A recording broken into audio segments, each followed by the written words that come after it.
Get out! You're just a civilian now, old man! I want in. I've seen the truth. You're just a civilian? Now, the cop laughed 5 minutes later. A salute froze him in place. The rain drummed steadily against the windshield of the old Honda Civic as 45-year-old Daniel "Danny" Rodriguez pulled into the parking lot of the Riverside County Sheriff's Department.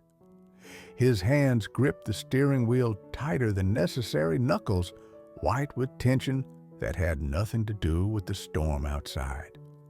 After 23 years of military service, Danny still wasn't comfortable asking for help, but his teenage daughter's safety left him no choice. Danny had retired from the Army just 6 months ago with the rank of Command Sergeant Major, the highest enlisted rank possible. His chest bore the scars of 3 deployments to Afghanistan and 2 to Iraq, and his mind carried memories that sometimes made sleep impossible. The transition to civilian life had been harder than any combat mission he'd ever undertaken. His daughter, Emma, 17, and fierce like her late mother, had been receiving threatening messages from her ex-boyfriend, Tyler Morrison, for the past 2 weeks. The messages had escalated from angry texts to explicit threats of violence. And last night, Tyler had shown up at their apartment complex drunk and screaming Emma's name until neighbors called security. Danny wore civilian clothes, jeans, a simple gray t-shirt, and a worn leather jacket that had seen better years. Nothing about his appearance screamed military, which was intentional.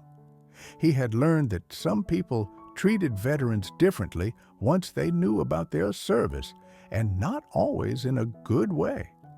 Some saw them as heroes, others as damaged goods, and still others as potential threats. The sheriff's department lobby was typical of small-town law enforcement fluorescent lighting, uncomfortable plastic chairs, and the lingering smell of coffee and disinfectant. A few people sat waiting, including an elderly woman clutching a purse and a young man in work clothes who kept checking his phone. At the front desk sat Deputy Marcus Webb, a man in his early 30s with the kind of swagger that suggested he enjoyed the authority his badge provided. Webb had been with the department for 8 years, long enough to develop opinions about the people who walked through those doors, and he had little patience for what he saw as civilian drama. Danny approached the desk with the measured stride of someone accustomed to military bearing, though he tried to soften it for civilian interactions. "Good morning, Deputy. I need to file a report about harassment and threats against my daughter." Webb looked up from his paperwork with the expression of someone who had heard this story 1,000 times before. "Harassment, huh? What kind of harassment are we talking about here?" Danny pulled out his phone and showed Webb screenshots of Tyler's messages. The texts were increasingly violent and specific, including threats to make her pay and detailed descriptions of what Tyler planned to do to Emma. Webb glanced at the phone screen for maybe 10 seconds before sliding it back across the counter. "Looks like typical teenage drama to me. Kids say stupid things when they're upset." "Deputy, these aren't just stupid things. This young man is threatening to hurt my daughter, and last night he showed up at our apartment complex." "Did he actually touch her?" Webb interrupted. "No, but did he damage any property?" "No, however. Then there's no crime here." Webb's tone had become dismissive, almost bored. "Look, Mr. Rodriguez, Daniel Rodriguez." "Mr. Rodriguez, I get it. You're worried about your daughter, but unless this kid actually does something, there's nothing we can do. We can't arrest people for sending mean text messages." Danny felt his jaw tighten. Deputy Webb, I'm not asking you to arrest anyone. I want to file a report so there's documentation if this escalates. I want a paper trail. Webb leaned back in his chair and looked Danny up and down with obvious disdain. You know what your problem is. You think you can just walk in here and demand action because you're used to giving orders. But you're just a civilian now, buddy. You don't get to tell us how to do our jobs. The words hit Danny like a physical blow. Just a civilian now.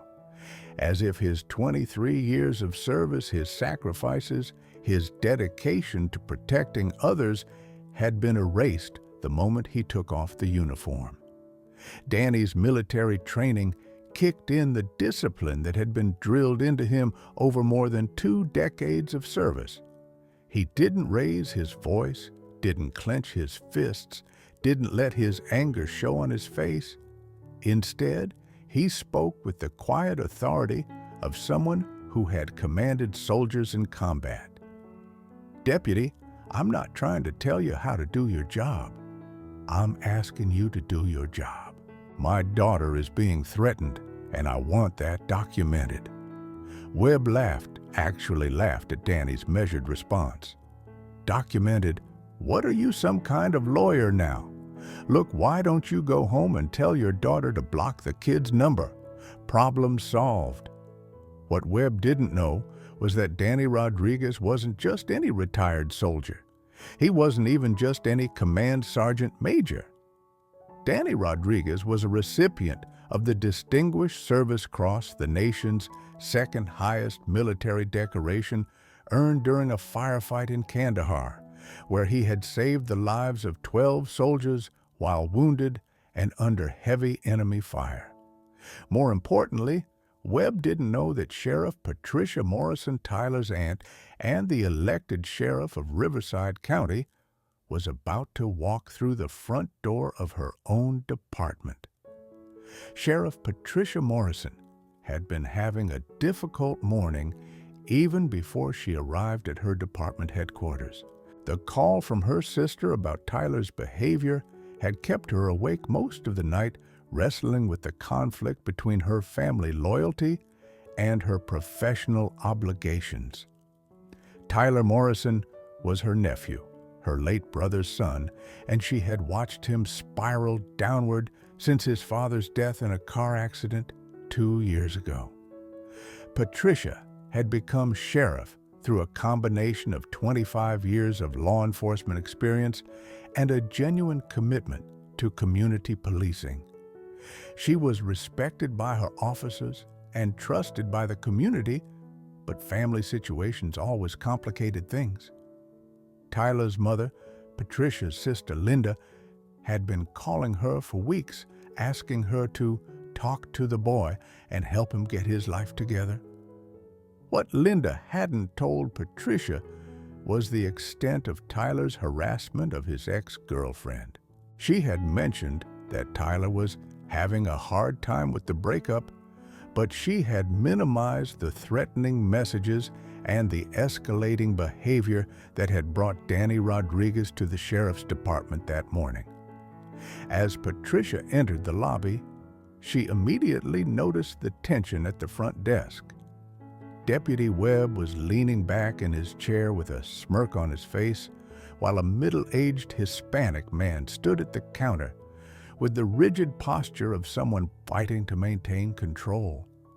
Patricia had developed an instinct for reading situations over her years in law enforcement, and something about this scene set off alarm bells.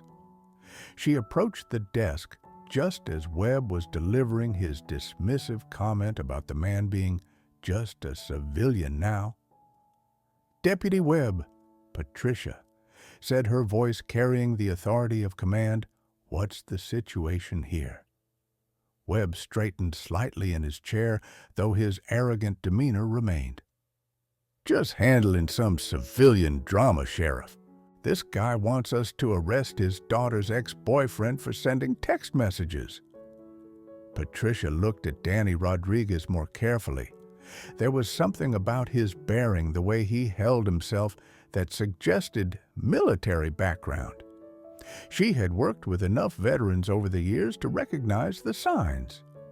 "Mr.," she said, extending her hand to Danny. "Rodriguez? Daniel Rodriguez?" Danny shook her hand with a firm grip, noting the calluses that suggested she was more than just a politician in uniform. "What exactly is the nature of the threats against your daughter, Mr. Rodriguez?" Danny appreciated that the sheriff was asking for details rather than dismissing his concerns outright. He pulled out his phone again and showed her the screenshots of Tyler's messages.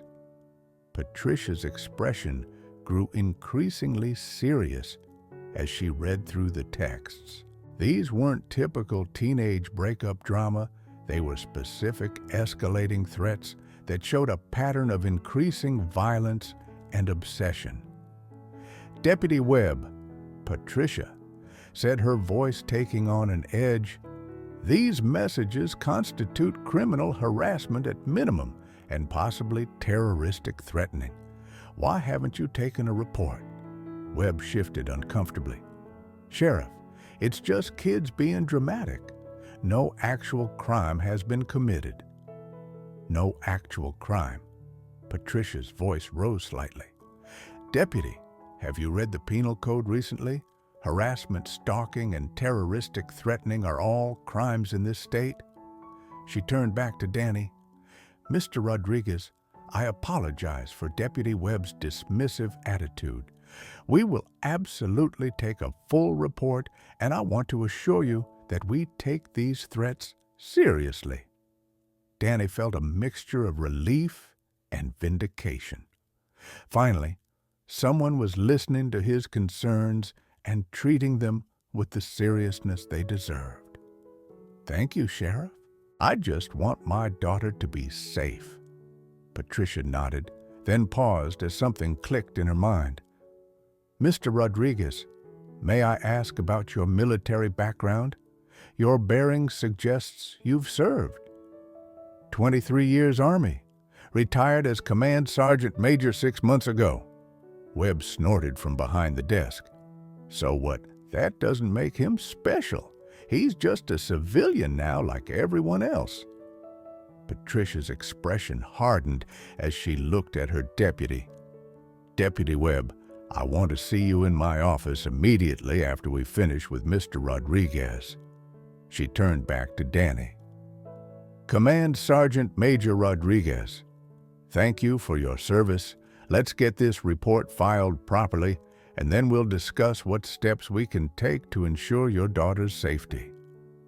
What neither Danny nor Patricia knew at that moment was that Tyler Morrison was at that very moment sitting in his car outside Emma Rodriguez's high school, watching and waiting for her to come out of her afternoon classes. As Sheriff Morrison began taking Danny's statement personally, the full scope of Tyler's harassment became clear. The threatening messages were just the beginning. Tyler had also been following Emma to school, showing up at her workplace, and questioning her friends about her daily routine. What had started as typical post-breakup contact had escalated into a pattern of stalking behavior that was becoming increasingly dangerous. "Mr. Rodriguez," Sheriff Morrison said as she reviewed the evidence, "this is far more serious than Deputy Webb indicated. Your daughter is being stalked, and these threats are specific enough to warrant immediate action." Danny felt a mixture of relief and growing concern. Relief that someone was finally taking the situation seriously, but growing concern about just how dangerous Tyler Morrison might be. "Sheriff, what can you do to protect Emma? She's scared to go to school, scared to go to work. This is affecting every aspect of her life." Patricia was taking detailed notes, documenting not just the threats, but also Tyler's pattern of behavior. As she wrote, she was also wrestling with the personal implications of what she was learning. Tyler was her nephew, but he was also becoming a genuine threat to an innocent young woman. "We can issue a restraining order immediately," Patricia explained. "We can also increase patrols around your daughter's school and workplace. And given the escalating nature of these threats, I'm going to have Tyler brought in for questioning." Deputy Webb, who had been listening to the conversation with growing discomfort, suddenly spoke up. "Sheriff, don't you think you're overreacting? I mean, Tyler's just a kid going through a rough patch." Patricia looked at Webb sharply. "Deputy, do you know something about this case that you haven't shared?" Webb shifted nervously. "Well, I mean Tyler Morrison. He's your nephew, right? I just figured." The silence that followed was deafening. Danny looked between the sheriff and her deputy, suddenly understanding the dynamic at play. Tyler Morrison was the sheriff's nephew, which explained Webb's dismissive attitude and his reluctance to take the threat seriously. Patricia's face had gone pale, then flushed with anger. "Deputy Webb, are you telling me that you dismissed Mr. Rodriguez's legitimate concerns because the suspect is related to me? I just thought, family business should stay family business, right?" Danny watched this exchange with the tactical awareness of someone who had navigated complex political situations in military environments. He could see that Sheriff Morrison was genuinely shocked by her deputy's assumption and was struggling with the conflict between her professional duties and her family relationships. "Sheriff," Danny said quietly, "if there's a conflict of interest here, I can take this to the state police or the FBI. I just want my daughter protected." Patricia looked at Danny with respect and gratitude. "Mr. Rodriguez, there is no conflict of interest. My job is to enforce the law equally regardless of who the suspect might be related to. The fact that Tyler Morrison is my nephew makes this situation more difficult personally, but it doesn't change my professional obligations." She turned back to Webb. "Deputy, you are relieved of duty pending a full investigation into your handling of this case. Your assumption that family connections should influence law enforcement decisions is completely unacceptable." Webb's face went red with anger and embarrassment. "Sheriff, you can't be serious. I was just trying to—" "You were trying to cover up criminal behavior because of family connections. That's corruption, Deputy Webb, and it ends now." As Patricia called for another deputy to escort Webb out of the building, Danny's phone rang. The caller ID showed Emma's school number, and his heart immediately began racing. "Mr. Rodriguez." The voice belonged to Emma's principal.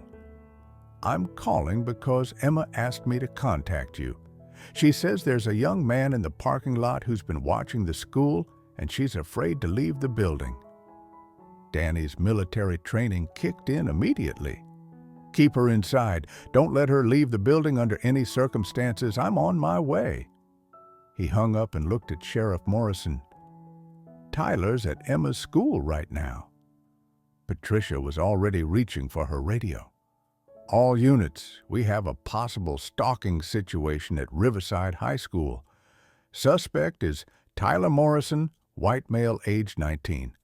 Approach with caution." As they rushed toward the parking lot, Patricia's radio crackled with a response from one of her patrol units. "Sheriff, we have eyes on the suspect. He's sitting in a blue Honda Civic in the school parking lot, appears to be watching the building." Danny felt his protective instincts surge. After 23 years of military service, after surviving multiple combat deployments, the idea that his daughter was being threatened by some punk kid filled him with a cold, controlled fury. "Sheriff, I'm going with you." Patricia looked at him seriously. "Mr. Rodriguez, I appreciate your concern, but this is a law enforcement matter now. I need you to let us handle it."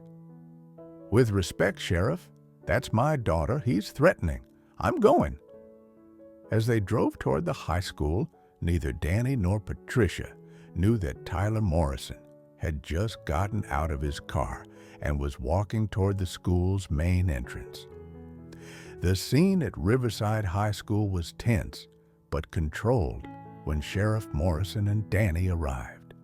2 patrol cars had Tyler Morrison's Honda surrounded, and the young man was standing beside his vehicle with his hands visible, though his body language suggested he was agitated rather than compliant.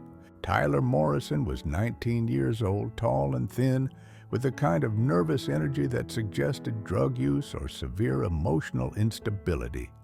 His clothes were wrinkled, his hair unkempt, and his eyes had the wild look of someone who hadn't slept in days.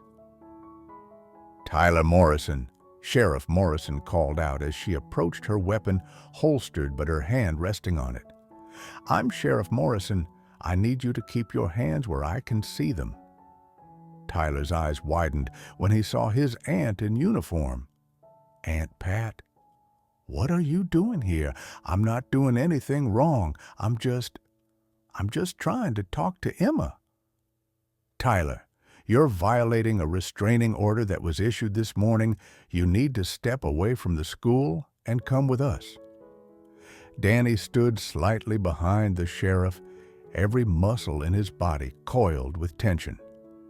Through the school's windows, he could see Emma and several other students watching the confrontation. His daughter's face was pale with fear, and seeing her terror ignited something primal in Danny's protective instincts. "I just want to talk to her," Tyler shouted, his voice cracking with emotion.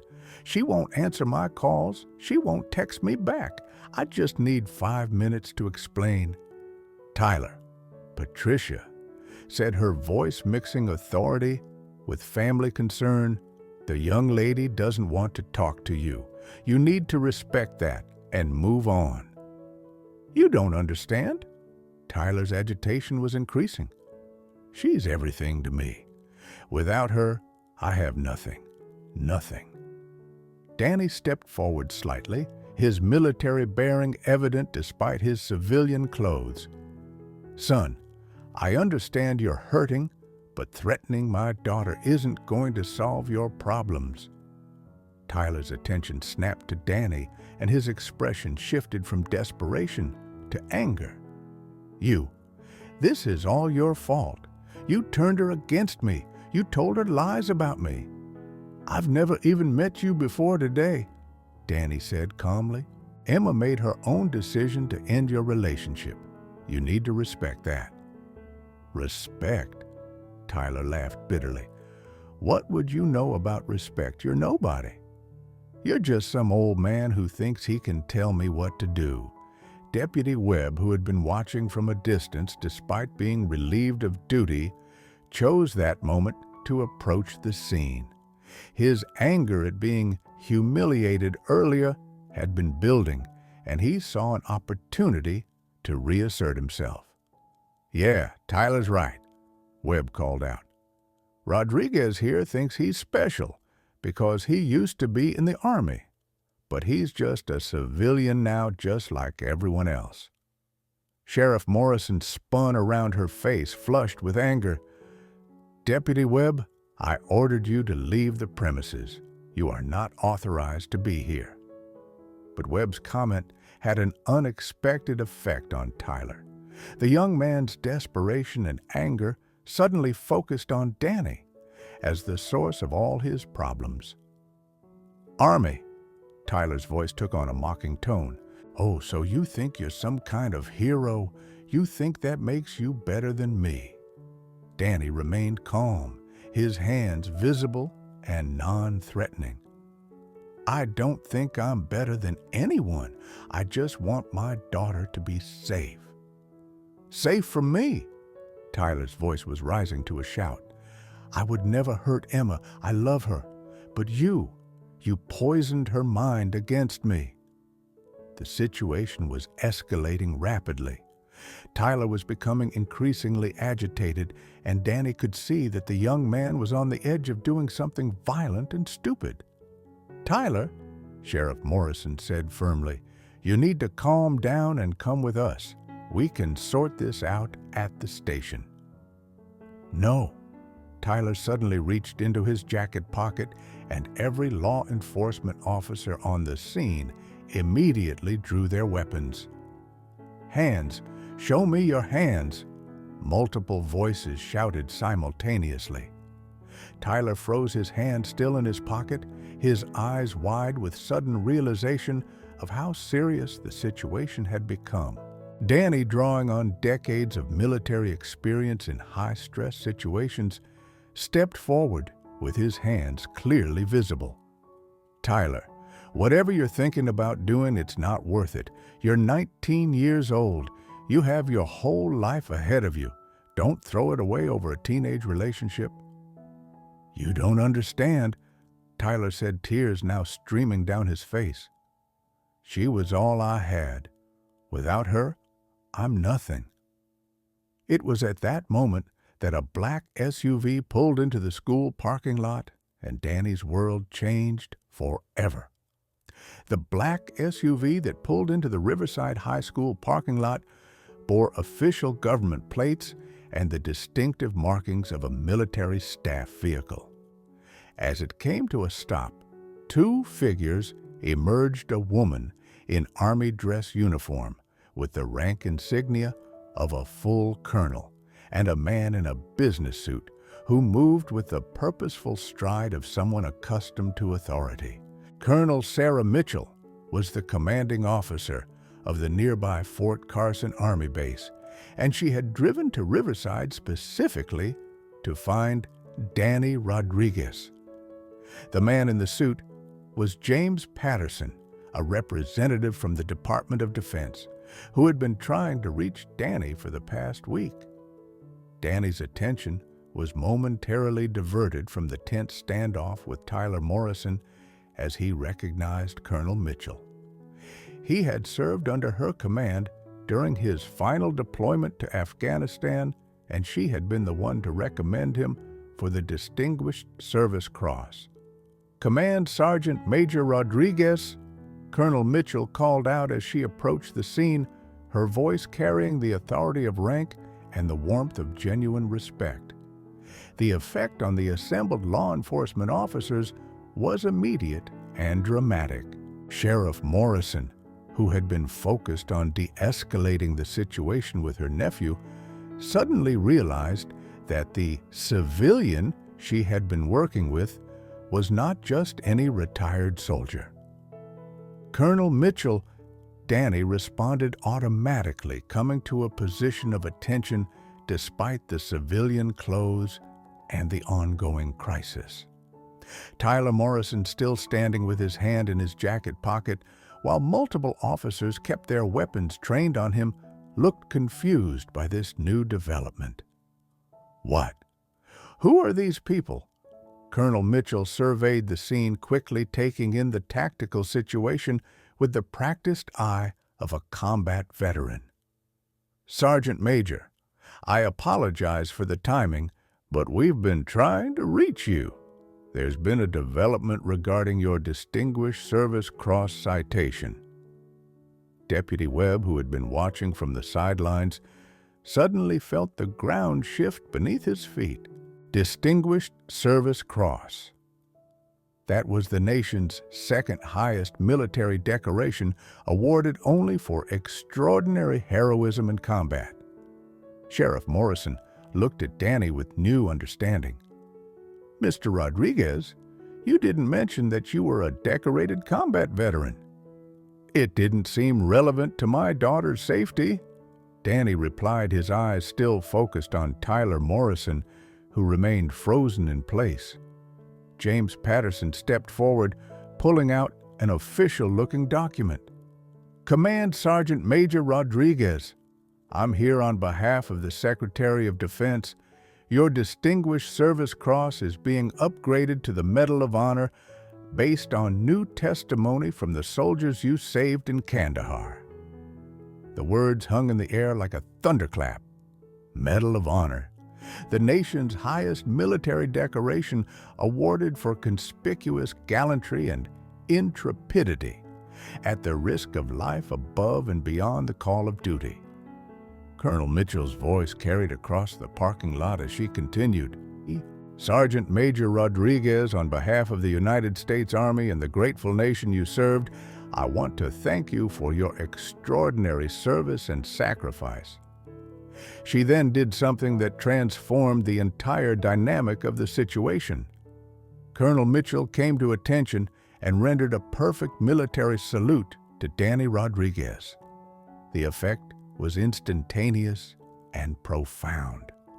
Every person in uniform on the scene, sheriff's deputies, school security officers, even the paramedics who had arrived as backup, immediately came to attention and saluted.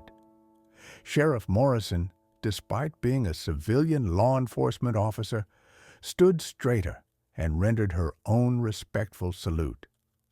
The gesture was picked up by other first responders, creating a moment of profound respect and recognition. Deputy Webb, who had spent the morning mocking Danny as just a civilian, found himself frozen in place, his face pale with the realization of just how badly he had misjudged the situation.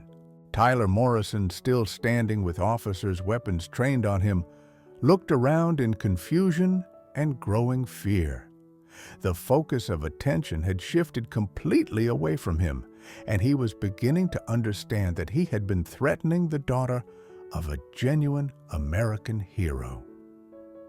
"Tyler," Sheriff Morrison said, her voice now carrying a different tone, "I want you to very slowly remove your hand from your pocket and show me what you're holding." Tyler complied, pulling out a crumpled piece of paper, a letter he had written to Emma, begging her to take him back. Not a weapon, just the desperate words of a troubled young man. Danny stepped forward, his bearing now unmistakably that of a senior military leader despite his civilian clothes. "Tyler, I want you to listen to me very carefully. You're at a crossroads right now. You can choose to continue down this path of harassment and threats, which will destroy your life and hurt innocent people. Or you can choose to get help to become the man your father would have wanted you to be." Tyler's face crumpled and he began to sob. "I don't know how to be anything without her. I don't know who I am." "Son," Danny said, his voice gentle but firm, "I've seen young men in combat who thought they had nothing left to live for, but every one of them had the potential to become something better, something stronger. You have that same potential." Colonel Mitchell stepped forward. "Mr. Morrison, if you're willing to get help, if you're willing to do the work to become better, there are programs available. Military-style discipline and structure programs that can help young men find their purpose." Sheriff Morrison looked at her nephew with a mixture of disappointment and hope. "Tyler, this is your chance. You can come with us peacefully, get the help you need, and start over. Or you can continue down this path and end up in prison." Tyler slowly raised his hands and surrendered the letter to Emma, fluttering to the ground. I want help. I don't want to be this person anymore." As the deputies moved in to take Tyler into custody, not for arrest, but for transport to a mental health facility, Danny felt a hand on his shoulder. "Sergeant Major," Colonel Mitchell said quietly, "the President would like to present your Medal of Honor at the White House next month. Your daughter Emma has been invited to attend the ceremony." Danny looked toward the school windows where Emma was still watching with her classmates. For the first time in months, he saw something other than fear in her eyes. He saw pride. 3 months after the confrontation at Riverside High School, Danny Rodriguez stood in the East Room of the White House as President Harrison placed the Medal of Honor around his neck. Emma stood nearby, radiant in a new dress, her eyes shining with pride as she watched her father receive the nation's highest military honor. The ceremony was attended by military leaders, government officials, and the soldiers Danny had saved in Afghanistan, men who had flown in from around the country to honor the man who had risked everything to bring them home safely. But perhaps the most meaningful moment came when Sheriff Patricia Morrison approached Danny after the ceremony. She had driven to Washington specifically to apologize and to share an update on Tyler's progress. Mr. Rodriguez, Sergeant Major Rodriguez, I wanted you to know that Tyler has been doing well in the residential treatment program. He's been diagnosed with severe depression and anxiety, and he's responding well to treatment. Danny nodded, genuinely pleased to hear about Tyler's progress. I'm glad he's getting help, Sheriff. Everyone deserves a second chance. He asked me to give you this, Patricia said, handing Danny a handwritten letter. The letter was simple, but heartfelt. Mr. Rodriguez, I'm sorry for threatening Emma and for disrespecting you. I'm learning that being a man means taking responsibility for your actions and treating others with respect. Thank you for seeing something in me worth saving. Tyler Morrison, Deputy Webb, had been terminated from the Sheriff's Department, but he had also written to Danny apologizing for his dismissive attitude and asking for advice on how to better serve veterans in his next career. Emma had thrived in the months since the incident. With Tyler in treatment and no longer a threat, she had returned to her normal teenage activities. More importantly, she had gained a new understanding of her father's service and sacrifice. Dad, she said as they stood together in the White House, I always knew you were a hero, but now the whole world knows it too. Danny looked at his daughter, then at the medal around his neck, then at the assembled crowd of people whose lives had been touched by his service. For the first time since retiring from the Army, he felt truly at peace with his transition to civilian life. Emma, he said quietly, the real heroes are the ones who choose to do better every day. Tyler Morrison is becoming one of those heroes. The Medal of Honor recipient, who had once been dismissed as just a civilian, had proven that true service never ends, it just takes different forms.